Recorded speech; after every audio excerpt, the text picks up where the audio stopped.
they really putting Fisto in this damn Masters of the Universe movie. They might be taking this seriously.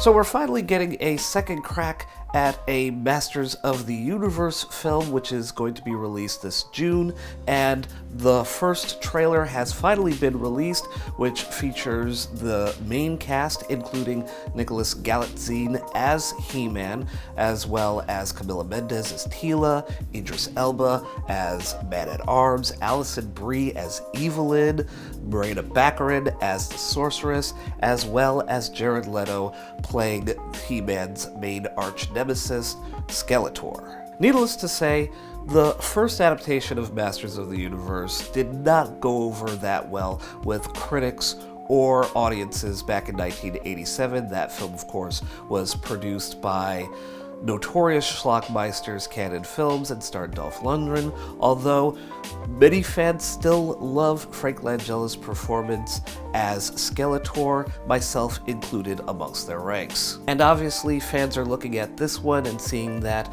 a portion of this film is going to be taking place on Earth, as the whole story seems to be set up with Prince Adam having been sent to Earth to protect him back when he was a child, and only as an adult do his allies come to retrieve him and take him back to Eternia to face off against Skeletor as He-Man. It might be a nod on the part of the filmmakers to pay homage to that original adaptation, but more than likely it's probably a studio mandate that could allow for some Mattel-based Easter eggs that we see early in this trailer.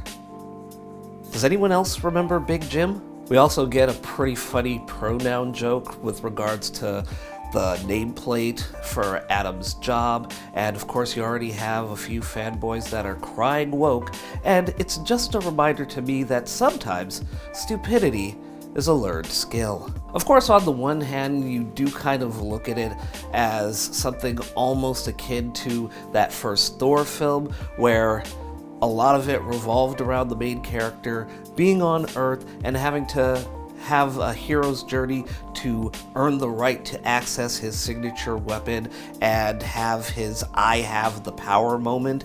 And that is a situation that fans rightfully knocked about the first Thor film, but was doing it jokingly, and of course it just kind of feels almost like, you know, an Ouroboros reheating a plate of nachos based on its own recipe.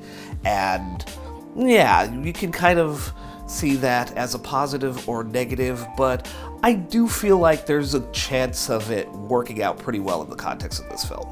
And even as someone who enjoyed Tron Ares, I know that there are a lot of people who aren't on board for Jared Leto playing Skeletor, and yeah, like, he's really gonna have to pull out a stellar performance to match up against the likes of Alan Oppenheimer and Frank Langella. Hell, this is going to be the second time he's going to be playing a character that was previously played by Mark Hamill, so that's even more pressure on our boy here.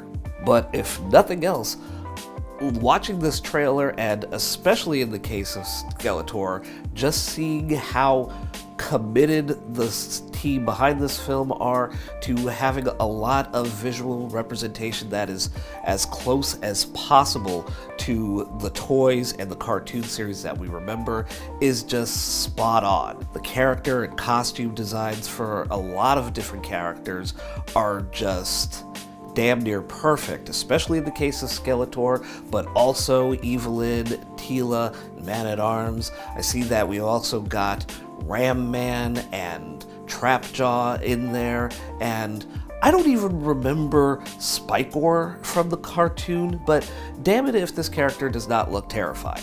You look at Castle Grayskull and it looks like they just did a 3D scan of the original playset and said, that's what we're putting in the movie. And to that I say, damn. And even though Nicholas Galitzine isn't as big as you would probably expect a character like He-Man to look, because I remember those old action figures. I had plenty of them where it's just these big tree trunk legs and massive muscles, and for what it's worth, this kid has been in the gym.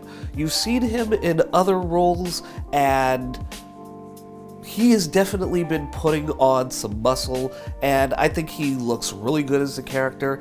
And I also love that when he transforms into He-Man, his hairstyle changes. It almost looks like something of a Farrah Fawcett updo that he's surprisingly pulling off, and you just think back to the original cartoon where the only thing that really kind of differentiated He-Man from Prince Adam, because most people in Eternia are supposed to think that he's two separate people, is the fact that he had a tan and didn't have a shirt as He-Man, and that was enough for people to not clock that that's Prince Adam. So, if nothing else, I feel like the hair and clothing that he has as Prince Adam from Earth and how he's looking as He-Man is slightly different in enough of a way that there's a differentiation, so I'm kind of happy about that. I'm still kind of on the fence though. I think as far as trailers go, it's giving you a good setup for things, but I hope that we get a little bit more personality and a little bit more of a sense of what this actual story and plot points are in a new trailer. And just from the fact that this is actually directed by Travis Knight is something that is making me cautiously optimistic at the very least. If we remember, Travis Knight was the one who gave us that stellar solo Transformers movie Bumblebee. He's also responsible for Leica films like Kubo and the Two Strings, as well as producing a lot of their other films, and seeing that one of the screenwriters from Kubo is also going to be involved in Masters of the Universe is something that is at the very least encouraging. So I want to see what they're bringing as far as the character and story, and doing something that I think both fans of this original property as well as younger viewers will hopefully enjoy. And if nothing else, I think it would be a missed opportunity if this film did not take advantage of certain merchandising potential and, say, give us some adult Underoos boxer briefs. You know you want that. I know I do. Hey guys, thanks for watching. As always, if you've got your own thoughts or opinions on the trailer for Masters of the Universe, go ahead and leave a comment in the section below. Don't forget to hit the like button, hit the notification bell, share this video with your friends and family, and if you'd like to keep up to date on more At Random videos, you can click the subscribe button right over here.